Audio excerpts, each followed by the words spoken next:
Hello everyone, welcome to my channel study and motivation में। तो आज हम सॉल्व करने वाले हैं साइंस का पेपर 2022 का पेपर। ओके, तो उम्मीद है आप लोग अच्छे से तैयारी कर रहे होंगे। और मैंने आज 2023 का पेपर जो है साइंस का अपलोड कर रखा है वीडियो पर, आप लोग जाकर देख सकते हैं। प्लेलिस्ट भी बनी हुई है फर्स्ट सेमेस्टर और सेकेंड सेमेस्टर की। चलिए, तो पहले हम ऑब्जेक्टिव क्वेश्चन देख लेते हैं। तो ऑब्जेक्टिव में पहला हमारा क्वेश्चन है, पृथ्वी प्रत्येक वस्तु को अपनी ओर खींचती है, यह बताया है। ये किसने बताया है, आपको ये बताना है। पहला ऑप्शन है अल्बर्ट आइंस्टीन ने, सेकंड है सीवी रमन ने, थर्ड है आइजैक न्यूटन ने, या फिर फोर्थ एस एन बोस ने। तो इसका हमारा करेक्ट आंसर है option number third, Isaac Newton है, जो कि गुरुत्वाकर्षण का नियम यही कहता है कि जो पृथ्वी जो होती है प्रत्येक वस्तु को अपनी ओर खींचती है। इसके बाद क्वेश्चन नंबर सेकंड देख लेते हैं। सेकंड क्वेश्चन में पूछा गया है कि कुम्हार के चौक की जो गति होती है वो कैसी होती है। तो पहला ऑप्शन है घूर्णन, सेकंड है सरल रेखीय, थर्ड है वृत्तीय, फोर्थ है ध्रुव। तो जो चाक कुम्हार की चौक की जो गति होती है वो होती है हमारी घूर्णन गति, क्योंकि वो एक ही अक्ष पर घूमती रहती है। ठीक है, उसके बाद क्वेश्चन नंबर थर्ड देख लेते हैं। थर्ड है सामान्यतः वृक्ष की लंबाई होती है, सामान्यतः वृक्ष की लंबाई कितनी होती है ये बताना है। पहला ऑप्शन है 0.5 मीटर से 1 मीटर, सेकंड है 1 मीटर से 3 मीटर, थर्ड है 3 मीटर से 30 मीटर और फोर्थ है 30 मीटर से अधिक। तो इसका जो करेक्ट आंसर है वो 3 मीटर से 30 मीटर ये वाला हो जाएगा, option number C is correct. इसके बाद क्वेश्चन नंबर 4 देख लेते हैं। फोर्थ क्वेश्चन है प्रथम प्रकार के उत्तोलक का उदाहरण बताइए। तो पहला ऑप्शन है सरोता, सेकंड है नेल कटर, थर्ड है सीढ़ी, फोर्थ है हैंडपम्प। तो जो हैंडपम्प है वो हमारा प्रथम प्रकार का उत्तोलक होता है। ओके, इसके ऊपर मैं पूरी वीडियो बनाऊंगी। जो हमारे उत्तोलक होते हैं 3 प्रकार के होते हैं, इसके ऊपर पूरी वीडियो बनाऊंगी, तो आप लोग जाकर देखना। ठीक है, चलिए उसका क्वेश्चन में फिर देख लेते हैं। अवशेषी अंग होते हैं। पहला ऑप्शन है अति आवश्यक, सेकंड आवश्यक, थर्ड अनावश्यक, फोर्थ इनमें से कोई नहीं। तो अवशेषी अंग जो होते हैं वो हमारे अनावश्यक अंग होते हैं। ओके, ऑप्शन नंबर थर्ड इसका है। अब देख लेते हैं वेरी शॉर्ट क्वेश्चन। 5 इसमें एमसीक्यूज हो चुके हैं, 5 इसमें वेरी शॉर्ट पूछे जाते हैं। ठीक है ना, और हमारे इसमें फिर वेरी शॉर्ट देखते हैं। तो वेरी शॉर्ट का पहला क्वेश्चन है, तालाब की एक बूंद पानी में सूक्ष्मदर्शी से देखे जाने वाले किन्हीं 4 सूक्ष्म जीवों के नाम बताइए। तो इसमें आप लोग लिख सकते हैं प्रोटोजोआ लिख सकते हैं, अमीबा लिख सकते हैं, पैरामीशियम लिख सकते हैं, कवक लिख सकते हैं, युग्लिना लिख सकते हैं, है ना। ये सूक्ष्मदर्शी के नाम हैं, सूक्ष्म जीवों के नाम हैं। चलिए उसके बाद क्वेश्चन नंबर हम देख लेते हैं नेक्स्ट 7 क्वेश्चन यहाँ पर दिया हुआ है, देखिए यहाँ पर क्वेश्चन नंबर 7। सभी हरे पेड़ पौधे स्वपोषी क्यों कहलाते हैं ये बताना है। ठीक है, स्वपोषी में जो अपना भोजन खुद ग्रहण करते हैं वो स्वपोषी कहलाते हैं। तो इसका आंसर आप लोग क्या लिखिएगा कि हरे पेड़ पौधे स्वपोषी कहलाते हैं क्योंकि वे प्रकाश संश्लेषण की प्रक्रिया द्वारा सूर्य के प्रकाश, कार्बन डाइऑक्साइड और जल का उपयोग करके अपना भोजन स्वयं बनाते हैं। ठीक है, और ये जो प्रक्रिया होती है इसमें जो हमारा क्लोरोफिल होता है वो हरा वर्णक पाया जाता है पत्तियों में, तो उसका ये महत्वपूर्ण भूमिका निभाता है। ठीक है, अगर ये क्लोरोफिल नहीं होगा तो ये जो हमारा प्रकाश संश्लेषण की प्रक्रिया है वो नहीं पूरी हो पाएगी। ठीक है, चलिए उसके बाद इसमें क्वेश्चन नंबर हम 8 देख लेते हैं। 8 में है कैरामल क्या है, इसका उपयोग क्या है ये बताना है। तो इसका आंसर आप लोग लिख सकते हैं, कैरामल चीनी को गर्म करके बनाया गया एक मीठा भूरा पदार्थ है।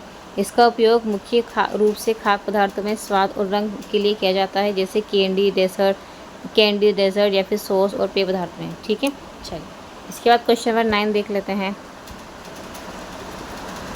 9 है रात में तारे क्यों टिमटिमाते हैं ये बताना है। तो रात में तारे वायुमंडलीय अपवर्तन के कारण टिमटिमाते हुए दिखाई देते हैं। आप लोग इतना भी लिख सकते हैं क्योंकि वेरी शॉर्ट क्वेश्चन है, और आगे लिखना चाहते लिख सकते हैं। पृथ्वी के वायुमंडल में विभिन्न घनत्व और तापमानों की परतें होती हैं जो तारों से आने वाले प्रकाश को लगातार मोड़ती और विचलित करती रहती हैं, जिससे हमें तार टिमटिमाते हुए दिखाई दिखते हैं।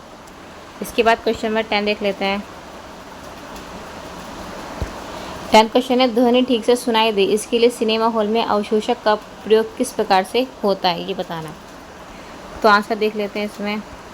सिनेमा हॉल में ध्वनि को ठीक से सुनने के लिए दीवारों, छतों और फर्श पर ध्वनि अवशोषक सामग्री जैसे फोम, फाइबर ग्लास या विशेषक ध्वनि पैनल का उपयोग किया जाता है, जिससे हमें ध्वनि सही से सुनाई दे। ठीक है, चलिए इसके बाद क्वेश्चन नंबर हमारा नेक्स्ट क्वेश्चन देखते हैं। क्वेश्चन नंबर 11 देखो, 11 क्वेश्चन यहाँ पे ये था कि प्रतिध्वनि और गूंज में क्या अंतर है। ठीक है, ये क्वेश्चन है हमारा, प्रतिध्वनि और गूंज में क्या अंतर है। तो आप लोग इसका आंसर ये ले सकते हैं। प्रतिध्वनि क्या होती है, जब कोई ध्वनि किसी कठोर सतह से जैसे पहाड़ या दीवार से टकराकर वापस लौटती है तो और हमें दोबारा सुनाई देती है, तो उसे हम क्या कहते हैं, प्रतिध्वनि कहते हैं। ठीक है। जैसे एग्जाम्पल इसमें लिखा हुआ है, पहाड़ों पर हेलो बोलने पर वही शब्द थोड़ी देर बाद दोबारा सुनाई देता है। तो ये हमारा क्या है, प्रतिध्वनि है। ओके, इसके बाद हम देख लेते हैं, इसमें आप लोग लिखना चाहें तो लिख सकते हैं। मुख्य बिंदु क्या है इसके, कि ये भौतिक घटना है ना, ये रिफ्लेक्शन के कारण होती है। इसकी जो ये दूरी कम से कम 17 मीटर होनी चाहिए, तभी ध्वनि सुनाई देगी। चलिए, इसके बाद इसमें हम अनुकरण देख लेते हैं। अनुकरण क्या होता है, जब कोई व्यक्ति, पशु या बच्चा किसी के व्यवहार, आवाज़ या हाव भाव की नकल करता है तो उसे अनुकरण कहते हैं। मतलब जो आवाज़ हम सुनते हैं उसे हम अनुकरण कहते हैं। चलिए, इसके बाद क्वेश्चन नंबर हमारा 12 आ जाएगा। 12 क्वेश्चन देख लेते हैं।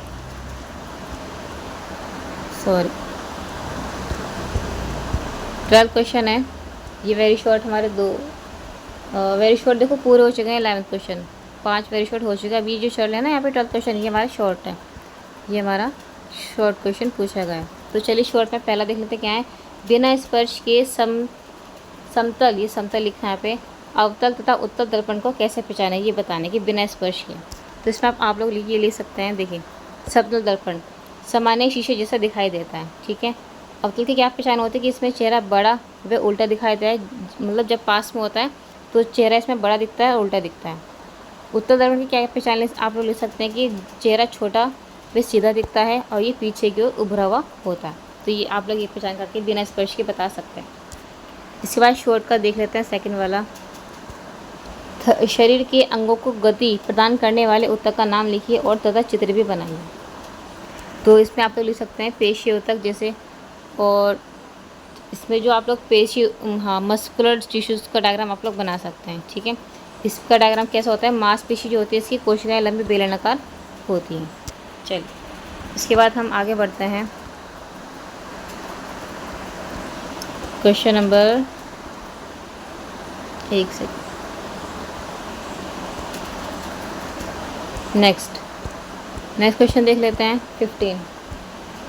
इसमें एक 14 क्वेश्चन रह गया है शायद।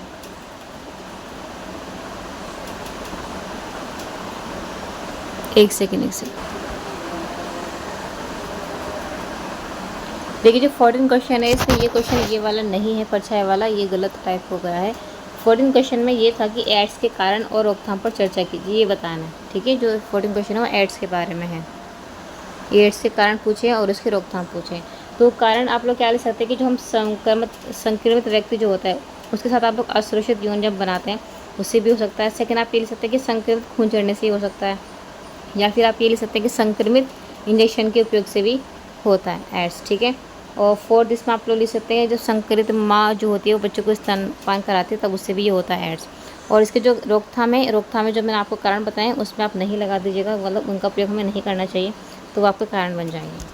इसके बाद आप लोग इसमें जो 15 क्वेश्चन है, 15 क्वेश्चन में ये था कि वर्गीकरण से आप क्या समझते हैं, उदाहरण देकर समझाइए, ठीक है। और 16 में ये पूछा गया है कि जलीय पौधों के गुण उदाहरण देकर स्पष्ट कीजिए। ओके, अब नेक्स्ट क्वेश्चन देखते हैं। ये थोड़े से गलत आ गए हैं ये वाला क्वेश्चन दोनों। अब 17 क्वेश्चन आपका ये वाला है, ठीक है। सुचालक तथा कुचालक पदार्थों में अंतर उदाहरण देकर स्पष्ट कीजिए। ये है सुचालक, ये क्वेश्चन सही है, ठीक है। चलिए, इसमें आप लोग क्या ले सकते हैं, सुचालक और कुचालक में विद्युत धारा को प्रभावित करते हैं, जैसे तांबा और एल्यूमिनियम। मतलब कि वो मटेरियल या फिर वो ऑब्जेक्ट जिसमें करंट पास हो जाए या फिर हीट पास हो जाए, वो सब क्या कहते हैं, सुचालक कहते हैं। जैसे तांबा होता है, एल्यूमिनियम होता है। उसका कुचालक के विद्युत धारा प्रभावित नहीं होते, मतलब इसमें करंट पास नहीं होती है, तो उसमें जैसे प्लास्टिक हो गया, लकड़ी हो गया। ओके, इसके बाद लास्ट क्वेश्चन है इसमें 18 क्वेश्चन।